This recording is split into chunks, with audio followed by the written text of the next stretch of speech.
ಲೇಖ.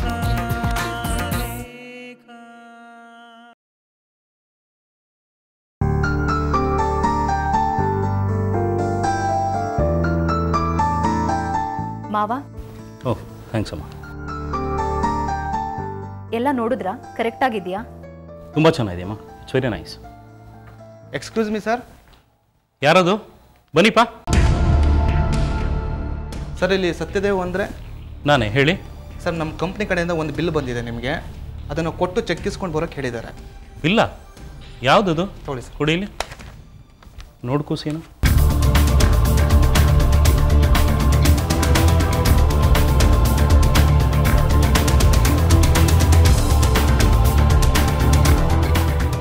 ಏನಮ್ಮ ಅದು? ಮಾವ, ಇದು ಅನಿರುದ್ಧ್ ಪತ್ರಿಕೆ. ಇದು ಅವ್ರ ಪತ್ರಿಕೆ ಪ್ರಚಾರಕ್ಕೋಸ್ಕರ ಹೋರ್ಡಿಂಗ್ಸು ಫ್ಲೆಕ್ಸ್ ಎಲ್ಲ ಹಾಕಿದ್ರಲ್ಲ, ಅದ್ರ ಬಿಲ್ ಬಂದಿದೆ. 10 ಲಕ್ಷ ರೂಪಾಯಿ. ನಮಗೆ ಯಾಕೆ ಕೊಟ್ಟಿದ್ದಾರೆ? ಗೊತ್ತಿಲ್ಲ. ಕೊಡಿಲಿ ನೋಡಿಪ್ಪ, ನಮ್ಮದು ಚಿತ್ರಲೇಖಾ ಪತ್ರಿಕೆ, ಇದು ನ್ಯೂ ಚಿತ್ರಲೇಖಾ ಪತ್ರಿಕೆಗೆ ಸೇರಿರೋದು. ಇಲ್ಲ ಸರ್, ಬಿಲ್ ಮಾಡಿರೋದು ನಿಮಗೇನೆ. ವಾಟ್ ನಾನ್ ಸೆನ್ಸ್ ರೀ. ಪತ್ರಿಕೆ ಅವ್ರದ್ದು, ಫ್ಲೆಕ್ಸ್ ಮಾಡಿಸಿರೋದು ಅವರು, ಬಡಾಯಿ ಕೊಚ್ಕೊಳಕ್ಕೆ ಹೋರ್ಡಿಂಗ್ ಮಾಡಿಸಿರೋದು ಅವರೇನೆ. ಈ ಬಿಲ್ ನಾನು ಯಾಕೆ ಕೊಡ್ಬೇಕು ಹೇಳಿ? ನೋಡಿ, ಅದ್ರ ಯಜಮಾನರು ಬಂದರು, ಅವರು ಕೊಡಿ, ತಗೊಳ್ಳಿ.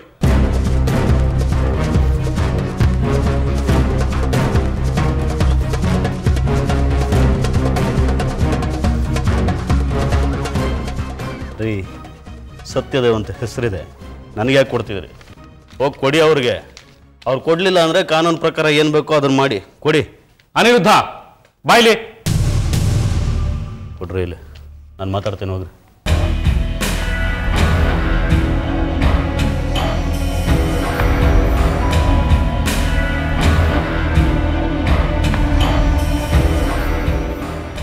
ಏನು ನೋಡು, ಏನು ಮಾಡ್ತಿದ್ದೀನಿ ನೀನು? ನಿನ್ನ ಪತ್ರಿಕೆಗೆ ಖರ್ಚು ಮಾಡಿರೋದು ಇದನ್ನ ನಾನು ಯಾಕೆ ಕೊಡ್ಬೇಕು ಹೇಳು? ಅಯ್ಯೋ, ಯಾರಿಗೋಸ್ಕರ ಖರ್ಚು ಮಾಡ್ತೀರಿ? ನಿಮ್ಮ ಮಗ ಅಲ್ವಾ ನಾನು? ಮಗನ? ಹಾಂ, ಇಷ್ಟು ದಿನ ಒಳ್ಳೆಯವನಾಗೆ ಇದ್ದೆ ತಾನೆ? ಈ ಥರ ಏನಾದರೂ ತೊಂದರೆ ಕೊಟ್ಟಿದ್ದ ನಿಮಗೆ? ಅಂದರೆ ನನ್ನನ್ನು ಎದುರು ಹಾಕೊಂಡ್ಬಿಟ್ರೆ ಈಗ ನಾನು ಮೊದಲೊಂದು ಥರ ಇಲ್ಲ, ನಿಮಗೆ ತೊಂದರೆ ಕೊಡಬೇಕು ಅಂತ ಡಿಸೈಡ್ ಮಾಡ್ಕೊಂಡ್ಬಿಟ್ಟಿದ್ದೀನಿ. ಇನ್ಮೇಲೆ ಇಂಥ ಬಿಲ್ಗಳು ಬರ್ತಾನೆ ಇರುತ್ತೆ, ನೀವು ಕಟ್ತಾನೆ ಇರಿ. ಅನಿರುದ್ಧ, ಒಳ್ಳೆತನಕ್ಕೆ ಕಾಲ ಇಲ್ಲಲ್ಲ, ಸೊಸೆ ತಾಳಕ್ಕೆ ಕುಣಿಯೋ ಗುಲಾಮ ಆಗ್ಬಿಟ್ಟಿದ್ರಿ ನೀವು. ಸ್ವಂತ ಮಗನೇ ಎದುರು ಹಾಕೊಂಡ್ರೆ ಇನ್ನೇನಾಗುತ್ತೆ? ನಾನಂತೂ ನಿಮಗೆ ತೊಂದರೆ ಕೊಡಬೇಕು ಅಂತ ಡಿಸೈಡ್ ಮಾಡ್ಕೊಂಡ್ಬಿಟ್ಟಿದ್ದೀನಿ, ಅಷ್ಟೇ ನಿಮ್ಮ ಕತೆ. ನೋಡು ಅನಿ, ಇದು ಒಳ್ಳೇದಲ್ಲ. ಗೊತ್ತು ಸ್ವಾಮಿ, ಒಳ್ಳೇದಲ್ಲ ಅಂತ. ಕೆಟ್ಟದ್ದು ಮಾಡಬೇಕು ಅಂತಲೇ ಡಿಸೈಡ್ ಮಾಡ್ಕೊಂಡ್ಬಿಟ್ಟಿದ್ದೀನಿ. ಬಿಲ್ ಪೇ ಮಾಡಿ. ಇಷ್ಟೇ ಅಲ್ಲ, ಇನ್ನು ಯಾರ್ಯಾರ ಹತ್ರನೂ ಸಾಲ ಮಾಡ್ತೀನಿ, ನಿಮ್ಮ ಹೆಸರು ಹೇಳ್ತೀನಿ, ಕೊಡಿ, ನಿಮ್ಮ ಹಣೆ ಬರ. ಅನಿ, ದಿಸ್ ಇಸ್ ಟೂ ಮಚ್. ನಾ ಇದನ್ನು ಸಹಿಸೋದಿಲ್ಲ. ಮಗನ್ ಯಾಕೆ ಎದುರಾಕೊಂಡ್ರಿ? ನನಗೆ ಪತ್ರಿಕೆ ಮಾಡೋಕೆ ದುಡ್ಡು ಬೇಕು. ಯಾರ ಮನೆಗೆ ಕನ್ನ ಹಾಕಲಿ ಅಥವಾ ಯಾರ ತಲೆ ಹೊಡಿಲಿ ನಾನು? ಅದಕ್ಕೆ ನನ್ನ ದುಡ್ಡು ಕೇಳ್ತೀಯಲ್ಲ, ನಾಚಿಕೆ ಆಗಲ್ವಾ? ನಿಮ್ಮಮ್ಮ ಇದ್ದಾಳಲ್ಲ ಸಪೋರ್ಟ್ ಮಾಡೋಕ್ಕೆ, ಕೇಳು, ಅವಳು ಕೊಡ್ತಾಳೆ. ಇದ್ದಾರೆ ಅಮ್ಮ, ನನಗೆ ದೇವರು, ಸಹಾಯ ಮಾಡೇ ಮಾಡ್ತಾರೆ. ಆದರೆ ನೀವು ಮಾಡಿದ್ದು ಸರಿನಾ? ನಿಮ್ಮ ವಾರಸ್ದಾರ ನಾನು, ನನ್ನನ್ನು ಕೇವಲ ಮಾಡಿಬಿಟ್ರಲ್ಲ.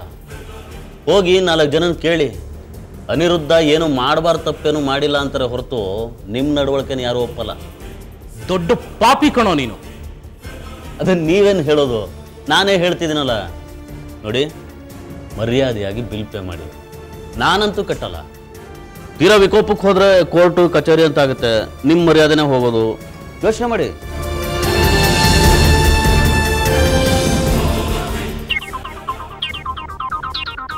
ಬೇಗ ಬೇಗ ಬಿಲ್ ಪೇ ಮಾಡಿ. ನತಾಶಾ,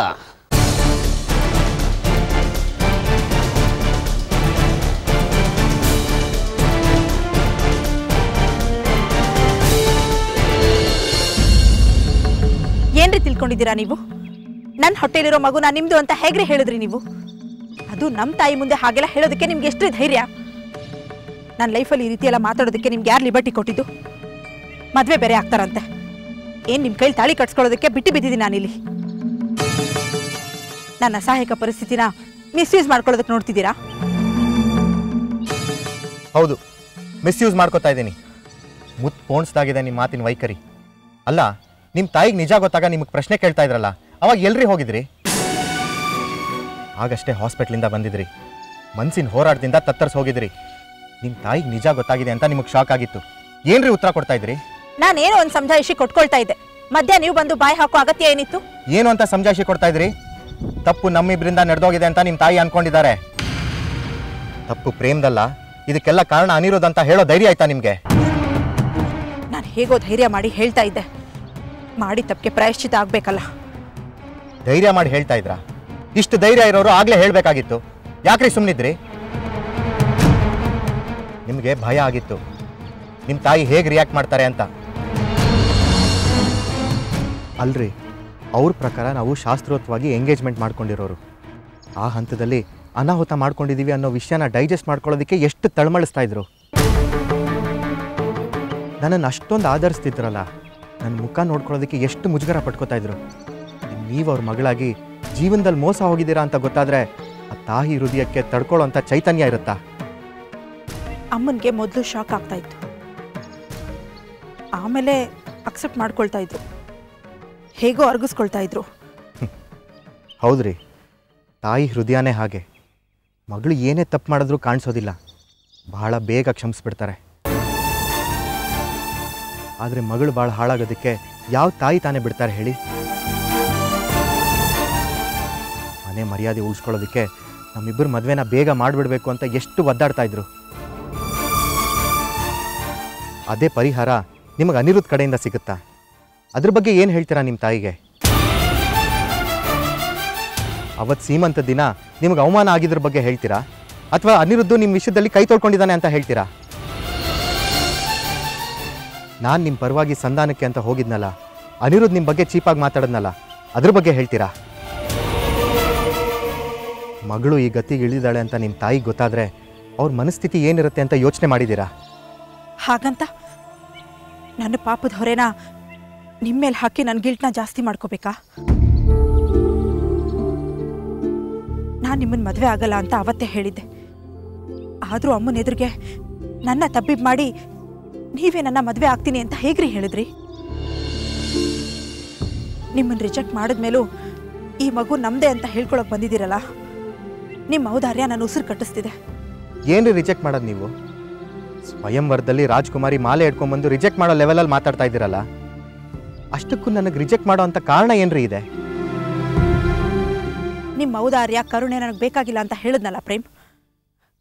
ನಾನು ಮೋಸ ಹೋಗಿದ್ದೀನಿ ಅನ್ನೋ ಸಿಂಪತಿ ಗಿಟ್ಟಿಸ್ಕೊಂಡು ನಿಮ್ಮನ್ನ ಮದುವೆ ಆದರೆ ಆ ಸಂಬಂಧಕ್ಕೆ ಯಾವ ಅರ್ಥನೂ ಇರೋದಿಲ್ಲ.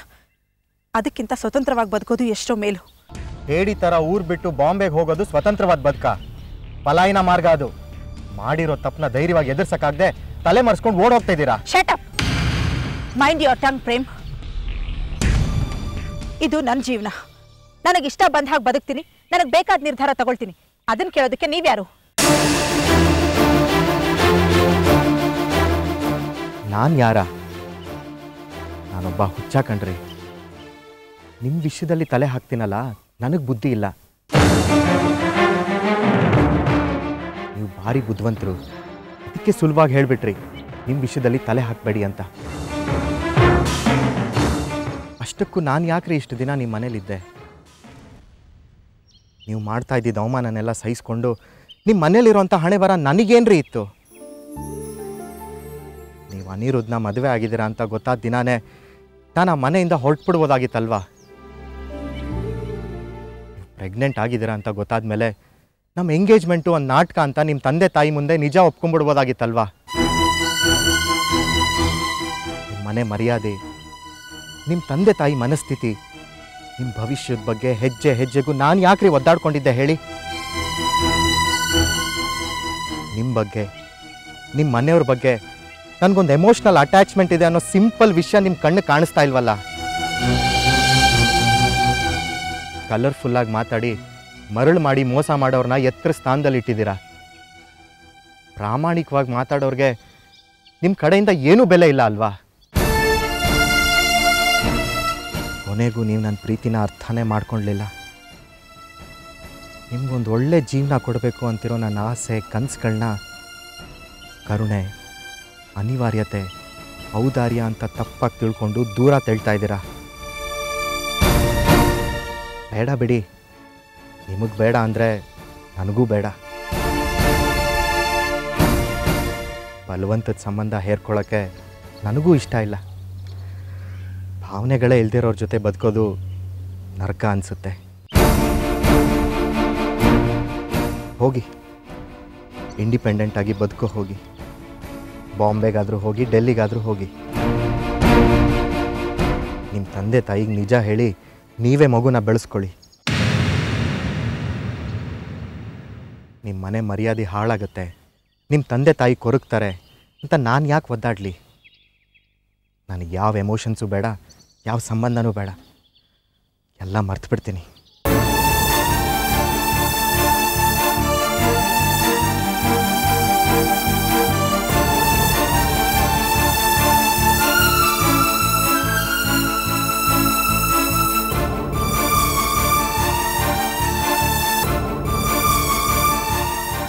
ಆಯ್ತು ಬಿಡಿ, ಇನ್ನು ಯಾವುದೇ ಕಾರಣಕ್ಕೂ ನಿಮ್ಮ ದಾರಿಗೆ ಅಡ್ಡ ಬರಲ್ಲ. ನೀವು ಎಲ್ಲಿಗಾದರೂ ಹೋಗಿ ಏನಾದರೂ ಮಾಡ್ಕೊಳ್ಳಿ.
ಸ್ಟಾಫ್ ರೆಡಿ ಇದೆಯಾ ನತಾಶಾ?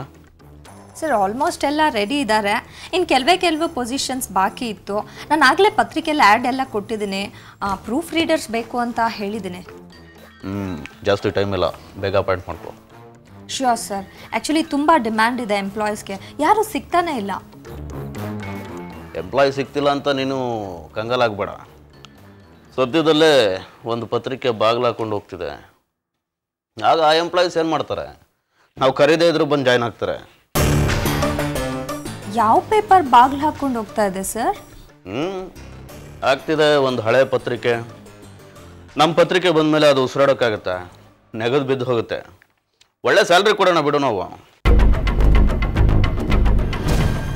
ನಮ್ಮ ಪತ್ರಿಕೆ ಬರ್ತಿದೆ ಅಂತ ಎಷ್ಟೋ ಜನ ಊಟ ನಿದ್ದೆ ಬಿಟ್ಟು ಒದ್ದಾಡ್ತಿದ್ದಾರೆ. ಇನ್ನು ಬಂದರೆ ಉಳಿತಾರೆ. Count your days. ಏನು ನನಗ ಹೇಳಿದ್ದು? ಇನ್ನೇನು ಗೋಡೆಗ ಹೇಳಿದ್ದು? ಅನಿರುದ್ಧ್, ನಿಮ್ಮ ಡೇಸ್ನ ನೀವು ಕೌಂಟ್ ಮಾಡ್ಕೊಳ್ಳೋದಕ್ಕೆ ಶುರು ಮಾಡಿ. ನೀವು ಬರ್ತಿದ್ದೀರಾ ಅಂತ ನಾವ್ಯಾಕೆ ಹೆದರ್ಕೋಬೇಕು? ಗೊತ್ತಾಗ್ತಿದೆ, ಅದಕ್ಕೆ ಮಾವ ಸೊಸೆ ಮೀಟಿಂಗ್ ಮೇಲೆ ಮೀಟಿಂಗ್ ಮಾಡಿದ್ದು. ಇಷ್ಟರಲ್ಲೇ ಗೊತ್ತಾಗಲ್ವಾ ನೀವೆಷ್ಟು ಕಂಗಾಲಾಗಿದ್ದೀರಿ ಅಂತ? ಅನಿರುದ್ಧ್, ನಾವು ಕಂಗಾಲಾಗಿಲ್ಲ. ಇನ್ನೊಂದು ಪತ್ರಿಕೆ ಬರ್ತಿದೆ ಅಂದರೆ ಸಹಜವಾಗಿ ಎದುರಾಳಿ ಬಗ್ಗೆ ಯೋಚನೆ ಮಾಡಿದ್ದೀವಿ ಅಷ್ಟೇ. ತೇಜಮ್ಮ, ಎದೆಲ್ಲಿ ನಡ್ಕ ಇಟ್ಕೊಂಡು ಚಂಬಾಡಬೇಡ. ಮಾವ ಸೊಸೆ ಇಬ್ಬರು ಎಕ್ಸ್ಪೆಕ್ಟೇ ಮಾಡಿರಲಿಲ್ಲ ನಾವು ಪತ್ರಿಕೆ ಮಾಡ್ತೀವಿ ಅಂತ. ಆದರೆ ನಾವೆಂಥ ಬಾಂಬ್ ಹಾಕಿದ್ವಿ, ಇಬ್ಬರು ಮೆದುಳು ಕೈ ಹಾಕೊಂಡು ಕೂತಿದ್ದೀರಿ. ಪತ್ರಿಕೆ ಮುಚ್ಚೋಕೆ ರೆಡಿ ಆಗ್ರೆ. ಅಂಥ ಅನಿವಾರ್ಯತೆ ನಮಗಿಲ್ಲ ಅನಿರುದ್ಧ್. 30 ವರ್ಷಗಳಿಂದ ಇರೋ ಪತ್ರಿಕೆನ ಈಗ ತಾನೇ ಬರ್ತಾ ಇರೋ ಯಾವುದೋ ಒಂದು ಪತ್ರಿಕೆ ನೆಲ ಸಮ ಮಾಡಿಬಿಡತ್ತೆ ಅನ್ನೋ ಭ್ರಮೆನಲ್ಲಿ ನಾವು ಬದುಕ್ತಾ ಇಲ್ಲ. ಈ 30 ವರ್ಷಗಳಲ್ಲಿ ನಮ್ಮ ಪತ್ರಿಕೆ ಎಷ್ಟು ಆಳಕ್ಕೆ ಬೇರ್ ಬಿಟ್ಟಿದೆ ಅನ್ನೋದು ನಿಮಗೂ ಚೆನ್ನಾಗಿ ಗೊತ್ತಿದೆ. ಅದೇ ಚಾಲೆಂಜ್ ಇರೋದು. ನಿಮ್ಮ ಪತ್ರಿಕೆ ಎಷ್ಟು ಆಳಕ್ಕೆ ಬೇರು ಬಿಟ್ಟಿದ್ರು ನಮ್ಮ ನ್ಯೂ ಚಿತ್ರಲೇಖ ಪತ್ರಿಕೆ ಆ ಬೇರನ್ನ ಬುಡ ಸಮೇತ ಅಲ್ಲಾಡಿಸಿ ಕಿತ್ತಿ ಬಿಸಾಕತ್ತೆ. ಅನಿರುದ್ಧ್, ಚಿತ್ರಲೇಖ ಅಂತ ಹೆಸರಿಟ್ಕೊಂಡು ಮಾತ್ರಕ್ಕೆ ನಿಮ್ಮ ಪತ್ರಿಕೆ ಕ್ಲಿಕ್ ಆಗತ್ತೆ ಅಂತ ತಿಳ್ಕೊಬೇಡಿ. ಒಂದು ಪತ್ರಿಕೆ ನಡೆಸೋದಕ್ಕೆ, ಮುಂದುವರಿಸೋದಕ್ಕೆ ಸ್ಥೈರ್ಯ, ಇಚ್ಛಾಶಕ್ತಿ, ನೈತಿಕ ಶಕ್ತಿ ಬೇಕು. ಕಾಳು ಯಾವುದು, ಜೊಳ್ಳು ಯಾವುದು ಅಂತ ಜನಕ್ಕೆ ಗೊತ್ತಾಗತ್ತೆ. ನಮ್ಮ ಪತ್ರಿಕೆ ಮುಚ್ಚೋಗತ್ತೆ, ನಮ್ಮ ಎಂಪ್ಲಾಯೀಸ್ ನಮ್ಮ ಪತ್ರಿಕೆ ಬಿಟ್ಟು ನಿಮ್ಮ ಪತ್ರಿಕೆ ಸೇರ್ಕೊಳ್ತಾರೆ ಅಂತ ಹಗಲ್ಗನ್ಸ್ ಕಾಣಬೇಡಿ. ನಿರಾಶೆ ಕಾದಿರತ್ತೆ. ನಿರಾಶೆ ಕಾದಿರೋದು ನಿನಗೆ. ತುಂಬ ದೊಡ್ಡ ಮಟ್ಟದಲ್ಲಿ ನನ್ನ ಪತ್ರಿಕೆ ಬರುತ್ತೆ. ದೊಡ್ಡ ದೊಡ್ಡ ಜರ್ನಲಿಸ್ಟ್ಗಳು ನನ್ನ ಪತ್ರಿಕೆಗೆ ಅಂಕಣ ಬರೀತಿದ್ದಾರೆ. ನನ್ನ ಪತ್ರಿಕೆ ಕ್ಲಿಕ್ ಆಗೋದ್ರಲ್ಲಿ ಯಾವ ಸಂಶಯನೂ ಇಲ್ಲ. ನೀನು ನಿಮ್ಮ ಮಾವ ಸೋಲೋದಕ್ಕೆ ರೆಡಿಯಾಗಿ. ಕಾಗೆ ಹೋಗಿ ಕೋಗಿಲೆ ಗುಂಪನ್ನ ಸೇರ್ಕೊಂಡು ಮಾತ್ರಕ್ಕೆ ಕಾಗೆ ಕೋಗಿಲೆ ಆಗಲ್ಲ ಅನಿರುದ್ಧ್. ಕಾಗೆ ಕಾಗೆನೆ, ಕೋಗಿಲೆ ಕೋಗಿಲೆನೆ. ಗೊತ್ತಾಗುತ್ತೆ ಯಾರು ಕೋಗಿಲೆ ಯಾರು ಕಾಗೆ ಅಂತ. ಆಯ್ತು, ಬನ್ನಿ, ಇಬ್ರು ಫೀಲ್ಡ್ಗೆ ಇಳಿದಿದ್ದೀವಿ, ಹೋರಾಟ ಮಾಡೋಣ. ನೀವು ಸಕ್ಸಸ್ ಆಗಿ. ಆದರೆ ಒಳ್ಳೆ ಮನಸ್ಸಿಟ್ಕೊಂಡು ಕೆಲಸ ಮಾಡೋರಿಗೆ ಮಾತ್ರ ಸಕ್ಸಸ್ ಸಿಗತ್ತೆ ಅನ್ನೋದನ್ನ ಮರಿಬೇಡಿ.